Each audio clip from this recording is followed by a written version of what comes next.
Assalamualaikum warahmatullahi wabarakatuh. Kembali lagi di channel Tutoripedia, channel yang berbagi informasi, tutorial, dan lainnya. Pada video kali ini, Tutoripedia akan membagikan pembahasan soal P3K 2021 untuk kompetensi teknis.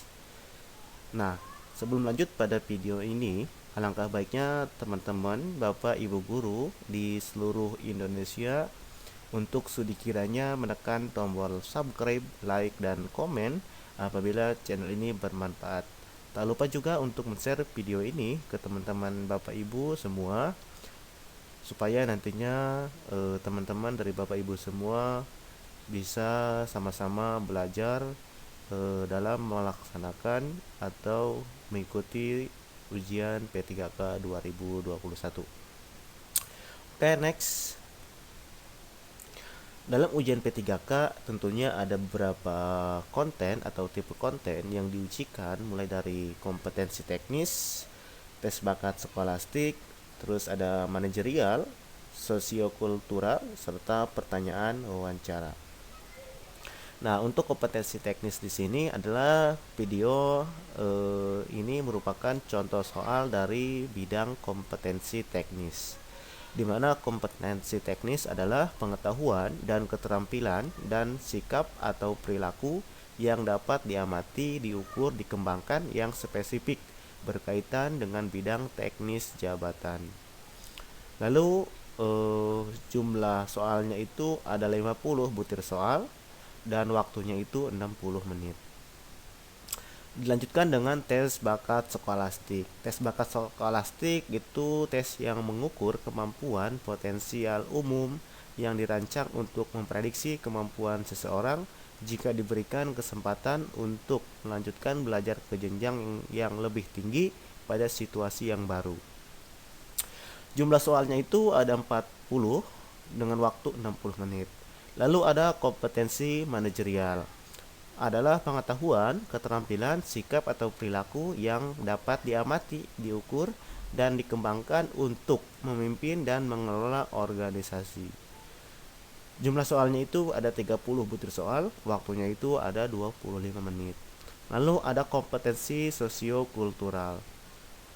Kompetensi sosiokultural itu adalah pengetahuan, keterampilan, sikap atau perilaku yang dapat diamati, diukur, dan dikembangkan terkait pengalaman berinteraksi dengan masyarakat majemuk. Jumlah soalnya itu ada 20 dengan waktu 15 menit. Pertanyaan wawancara. Pertanyaan wawancara ini adalah tanya jawab antara dua pihak, yaitu pewawancara dan narasumber, untuk memperoleh suatu data tentang hal. Jumlah soal itu semuanya secara keseluruhan itu 150 soal dengan waktu 170 menit. Nah, untuk kompetensi teknis dan tes bakat skolastik itu mempunyai bobot 60% dan manajerial, sosiokultural, serta pertanyaan wawancara itu 40%. Oke, next kita langsung pada contoh soal mengenai kompetensi. Soal pertama. Guru mengadakan penilaian yang mengacu pada kriteria yang telah ditetapkan dan mencakup semua aspek kompetensi baik afektif, kognitif, dan psikomotorik. Itu adalah prinsip penilaian titik-titik. A. Beracuan kriteria dan menyeluruh. B. Beracuan kriteria dan sistematis. C. Akuntabel dan menyeluruh. D. Objektif dan menyeluruh. Ya, jawaban yang paling tepat adalah A, yaitu beracuan kriteria dan menyeluruh. Di mana menyeluruh berarti penilaian mencakup semua aspek kompetensi, sedangkan beracuan kriteria artinya penilaian berdasarkan kriteria yang telah ditetapkan. Untuk soal ini kata kuncinya ada pada kriteria yang telah ditetapkan dan mencakup semua aspek kompetensi ya. Jadi jawaban yang paling tepat itu adalah A. Next.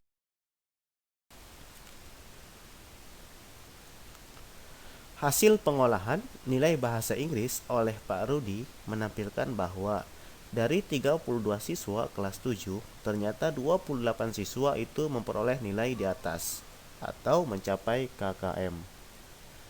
KKM yang ditetapkan untuk pelajaran bahasa Inggris adalah 70 dan 4 siswa mendapat nilai di bawah KKM yang ditetapkan. Dari ilustrasi di atas, penilaian yang demikian disebut penilaian A. Penilaian acuan patokan, B. Penilaian acuan norma, C. Penilaian objektif, D. Penilaian terpadu, E. Penilaian menyeluruh.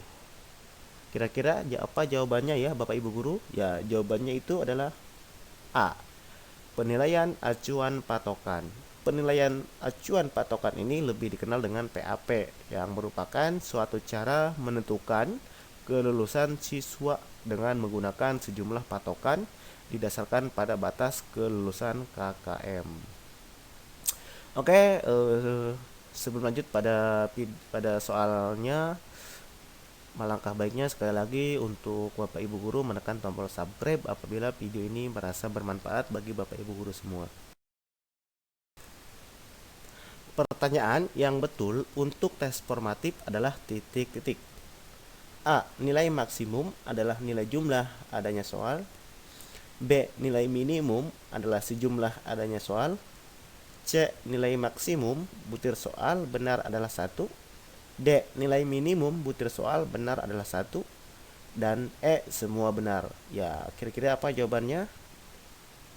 Ya, jawabannya adalah C. Nilai maksimum butir soal benar adalah 1. Itu merupakan pernyataan yang betul tentang tes formatif. Pembahasan. Tes formatif dimaksudkan untuk memantau sampai sejauh mana peserta mencapai kemajuan belajar. Kemajuan belajar dinilai dari perkembangan siswa menguasai setiap indikator kompetensi. Indikator butir soal yang benar kita nilai 1, yang belum benar kita nilai 0. Maka nanti akan terlihat kompetensi yang belum tercapai. Oke, next soal selanjutnya.